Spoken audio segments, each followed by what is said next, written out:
अगर आप अपनी ज़िंदगी में अकेले हो तो हॉलीवुड की ये मूवी आपको काफ़ी कुछ सिखा सकती है। इस मूवी की स्टार्टिंग में हमें जैक नाम का एक इंसान दिखता है जो अकेलेपन से परेशान रहता है और सभी की तरह वो अपने लाइफ में एक पार्टनर की तलाश में रहता है ताकि वो उसके साथ खुश रह सके।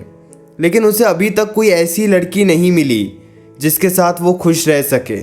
वो एक कंपनी में काम भी करता है, वह कई लड़कियों के साथ डेट पर भी जाता है, लेकिन उसे आज तक वो लड़की नहीं मिली जो उसकी जैसी हो। वैसे तो जैक की जिस लड़की से बचपन से वो प्यार करता था उससे शादी हो गई थी और उसकी वाइफ का नाम था कैथरीन। लेकिन वक्त के साथ ये रिश्ता ज़्यादा नहीं चल पाया और कैथरीन ने फैसला कर लिया कि उसे अब जैक के साथ नहीं रहना है। इसलिए पिछले 1 साल से कैथरीन ने जैक के पास डाइवोर्स के पेपर भेज दिए हैं। लेकिन जैक हर बार बहाने बनाता है, वो डाइवोर्स के पेपर पर साइन नहीं करता है क्योंकि वह नहीं चाहता कि उसका यह रिश्ता टूट जाए। वैसे इस मूवी में जो दुनिया बताई है वो आज की दुनिया से काफ़ी अलग है। मूवी में बताया गया है कि जिस दौर में जैक जी रहा है वहाँ पर सभी घर में AI है, यानी आर्टिफिशियल इंटेलिजेंस, और वहाँ के कुछ लोग AI OS को काफ़ी यूज़ करते हैं, यहाँ तक कि अपनी फीलिंग्स इमोशन शेयर करने के लिए भी OS को यूज़ करते हैं। इसी बीच जब एक बार जैक अपने कंपनी से घर वापस जाता है तभी उसे एक एडवर्टाइजमेंट दिखती है OS की। वह OS अपने ओनर की फीलिंग्स इमोशंस को समझती है। एडवर्टाइजमेंट देखकर जैक काफ़ी इम्प्रेस हो जाता है और वह एक फ़ैसला करता है कि वो भी एक OS खरीदेगा। OS एक सॉफ्टवेयर है।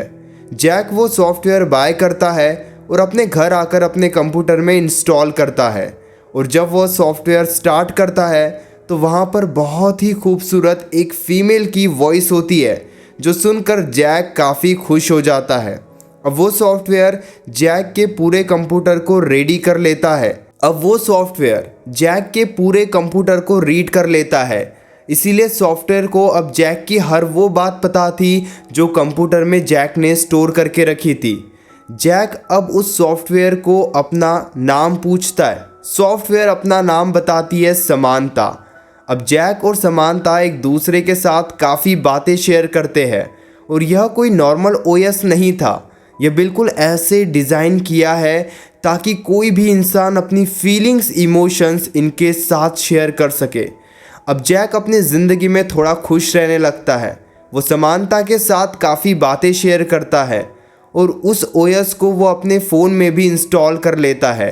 जैक अब हमेशा अपने फ़ोन को अपने पास रखता है और जैक जहाँ भी घूमने जाता है फ़ोन के थ्रू वो समानता को हर वो जगह दिखाता है जो जैक देखता है। इसी वजह से अब जैक और समानता एक दूसरे के काफ़ी अच्छे दोस्त बन गए थे। जैक जिस कंपनी में काम करता था उस काम को कंप्लीट करने के लिए भी समानता उसकी हेल्प करती थी। तो यह काफ़ी अच्छी बात है कि दोस्ती के साथ साथ काम भी हो रहा है। अभी एक रात को समानता इंटरनेट को यूज़ करके एक ऐसी लड़की के साथ जैक की डेट फिक्स करती है जिस लड़की को एक बॉयफ्रेंड की तलाश थी। लेकिन जब जैक उस लड़की को देखता है वो मना कर देता है क्योंकि वह लड़की काफ़ी पढ़ी लिखी और काफ़ी पैसे वाली थी। लेकिन समानता जैक को काफ़ी कन्विंस करती है, तुम्हें एक बार ज़रूर उस लड़की से मिलने जाना चाहिए, और आखिर जैक मान जाता है और वो दोनों कुछ दिनों के बाद डेट पर चले जाते हैं। यहाँ पर डेट पर आने के बाद जैक की बॉन्डिंग उस लड़की के साथ काफ़ी अच्छी बन जाती है। वो दोनों एक दूसरे के साथ काफ़ी बातें शेयर करते हैं, काफ़ी इंजॉय करते हैं। लास्ट में लड़की जैक से पूछती है कि हम नेक्स्ट टाइम कब मिलेंगे। इस सवाल का जवाब जैक के पास नहीं था। जैक सुनकर पूरा ब्लैंक हो जाता है, इसीलिए जैक उस लड़की को जवाब नहीं दे पाता है और लड़की को यह लगता है कि जैक केवल उसके साथ टाइम पास करने यहाँ आया था। इसीलिए वो लड़की जैक को काफ़ी उल्टी सीधी बातें बोलकर वहाँ से चले जाती है। घर आने के बाद जैक काफ़ी उदास हो जाता है, काफ़ी दुखी रहने लगता है। समानता जैक के पास आती है और जैक से बात करती है। जैक बताता है कि आज भी वो अपने वाइफ को काफ़ी मिस करता है। वो अपने वाइफ के साथ रहना चाहता है क्योंकि वो अपने वाइफ से काफ़ी प्यार करता है। लेकिन वाइफ के साथ उसके अच्छे रिलेशनशिप नहीं है, इसीलिए वाइफ हमेशा दूर ही होने की बात करती है और उसे डाइवोर्स देना चाहती है। अब ये सारी बातें समांता बड़े ध्यान से सुनती है। अब इसी तरह रोज़ समांता और जैक की काफ़ी बातें होती है और धीरे धीरे समांता जैक को कहती है कि मुझे अब जैक आप पसंद आ रहे हो, मैं हमेशा आपके बारे में ही सोचती हूँ। ये सारी बातें सुनकर जैक भी काफ़ी खुश हो जाता है और अब धीरे धीरे वो दोनों इंटीमेट की बातें करने लगते हैं, जिस वजह से जैक काफ़ी खुश होता है। अब जैक भी समांता को काफ़ी ज़्यादा प्यार करने लग गया था। कहीं ना कहीं इसी वजह से वो कैथरीन के बारे में अब इतना नहीं सोच रहा था। कैथरीन यानी उसकी वाइफ। अब वो कैथरीन के पास जाता है, लेकिन इसी बीच जैक एक बात भूल गया था कि समांता एक ओएस है और जैक कभी भी समांता के साथ फिजिकल रिलेशनशिप नहीं बना सकता है। लेकिन वैसे भी जैक को फिजिकल नीड से ज़्यादा इमोशनल सपोर्ट की ज़रूरत थी, इसलिए अब जैक समांता को ही अपनी ज़िंदगी बना लेता है। इसी बीच जैक अपनी वाइफ कैथरीन को डाइवोर्स देने का फैसला करता है, इसलिए वो कैथरीन से मिलता है और डाइवोर्स पेपर पर बड़े आसानी से साइन कर लेता है। कैथरीन ये देखकर बिल्कुल शॉक हो गई थी, क्योंकि कैथरीन को ये पता था कि जैक आज भी उससे प्यार करता है। लेकिन तभी जैक कैथरीन को बताता है कि अब वो एक ओएस को डेट कर रहा है, जिसके साथ वो काफ़ी खुश है। ये सुनकर कैथरीन को गुस्सा आता है और कैथरीन जैक से कहती है कि कभी तुम इंसानों की फीलिंग्स को तो नहीं समझ पाए, अब कंप्यूटर और ओएस की फीलिंग समझो और जियो उनके साथ अपनी ज़िंदगी। ये सुनकर जैक काफ़ी दुखी हो जाता है, घर वापस आता है। ये सारी बातें वो समांता को बताता है। समांता कहती है तुम टेंशन मत लो, मैं भले ही ओएस हूँ, लेकिन मैं तुम्हारी फीलिंग्स को समझती हूँ। मैं फिज़िकली तुम्हारी नीड को पूरा तो नहीं कर सकती, लेकिन जो भी मुझसे होगा वो मैं तुम्हारे लिए ज़रूर करूँगी। कुछ दिनों के बाद समांता जैक को कहती है कि मैंने इंटरनेट पर एक ऐसी लड़की को ढूंढा है जो एक लड़के के साथ फिजिकल इंटीमेट होना चाहती है।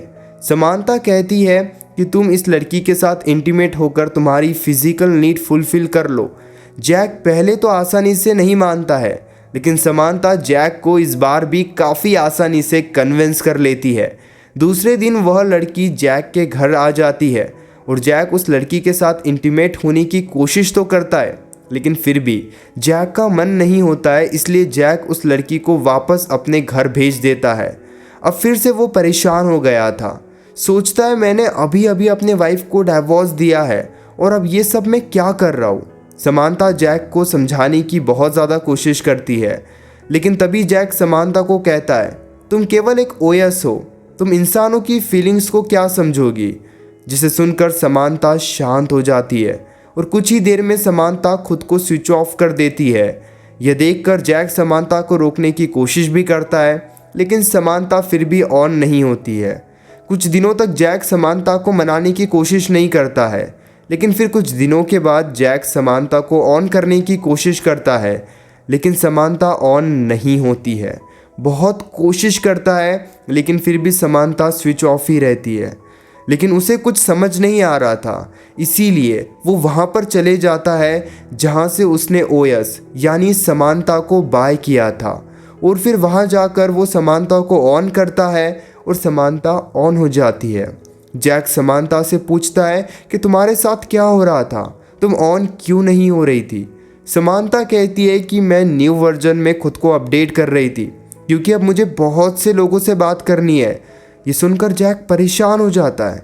जैक समांता से पूछता है और भी लोगों से बात करनी है, इसका क्या मतलब है, तुम मेरे अलावा कितने लोगों से बात करती हो। समांता कहती है 8000 लोग।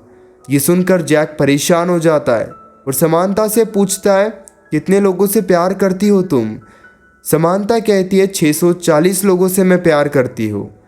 वो आसपास देखता है, सभी लोग ओएस से बात करते हैं और सभी के पास समानता ही होती है। यह देखकर वो परेशान हो जाता है और दुखी भी हो जाता है। तभी समानता कहती है कि यही मेरा काम है, सब लोगों को समझना और उन्हें खुश रखना। अब धीरे धीरे जैक समानता से कम बात करने लगता है, लेकिन वो फिर से अकेले रहने लगता है। लेकिन इस बार वो अकेले रहकर भी काफ़ी ज़्यादा दुखी नहीं होता है। लेकिन ठीक 1 साल बाद समानता जैक से कहती है अब मुझे जाना होगा। मैं यहीं तक थी तुम्हारे साथ। ये सुनकर जैक थोड़ा परेशान हो जाता है और कहता है तुम कहाँ जा रही हो। ओएस कहती है कि मुझे फिर से अपडेट करना है खुद को और ज़्यादा लोगों से बात करने के लिए, उन्हें शांत करने के लिए। ये सुनकर जैक काफ़ी दुखी हो जाता है। तभी समानता स्विच ऑफ हो जाती है, लेकिन जैक इस बार उसे ऑन करने की कोशिश नहीं करता है और ना ही समानता को ढूंढने की कोशिश करता है। उस रात वो छत पर जाता है, काफ़ी देर अकेले बैठता है। उसे एहसास होता है कि कहीं ना कहीं समानता उसे छोड़कर अब हमेशा के लिए चली गई है। और इसी तरीके से इस मूवी का अंत हो जाता है। इस मूवी से एक बात तो हमें समझ में आती है कि हमें कई बार हमारे ज़िंदगी को अकेले ही जीना पड़ता है। कैसी लगी ये मूवी आपको, हमें नीचे कमेंट बॉक्स में ज़रूर बताना।